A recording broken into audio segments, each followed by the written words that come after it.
ඉතින් වැඩි කතාවක් නැතුව අපි බලමු කොහොමද මේ හයි ඔන්න අලුත් vlog එකක් අරගෙන තමයි අද එන්නේ. අදත් ෂූට් කරන විදිහ පෙන්වන්න යන්නේ ඔයගලන්ට. කලින් vlogs වලට හොඳ රියැක්ෂන්ස් තිබුණා ඔයගලන්ගේ සහ අපිට ගොඩක් අය කතා කරලා ලස්සනයි කියලා කිව්වා. ඉතින් මම බඩු කිව්වා වගේ රෙන්ඩෝගේ මොකද ගොඩක්.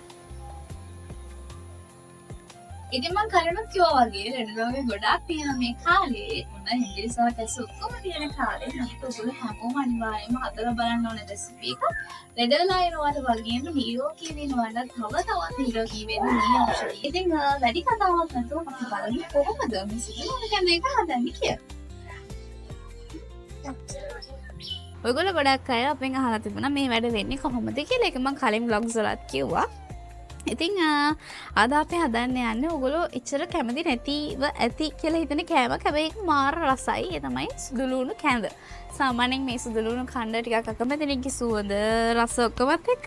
හැබැයි මාව විශ්වාස කරා මේ කැඳ එක හදලා බලන්න මේක මාර රසයි. අදත් පොඩි අවුලක් තියෙනවා මේ පොඩක් සනීප නැහැ. ලේ එකක් එහෙම අරගෙන ආවේ.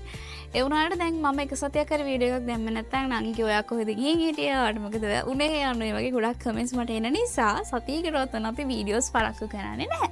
ඉතින් මේ වෙන මේ කොහොම හිටියත් මම වීඩියෝස් අරන් ඉන්න වෙනවා. ඉතින් ඒ නිසා හරිම ආසාවෙන් කරන වැඩක් නිසා ඔන්න අදත් අපි හිතුවා අපේ ෂූට් එකේ විදියටම කරන්න කල් දාන්නේ නැතුව. ඉතින් බලන් ඉන්න කොහොමද මේ වැඩේ වෙන්නේ කියලා. වෙන රෙසිපීස් අරන් ලොකු එකක් නෙවෙයි මේක. ඉතාලම ඉක්මනට කරන්න පුළුවන්. ඉතින් අනිවාර්යයෙන්ම හදලා බලන්න.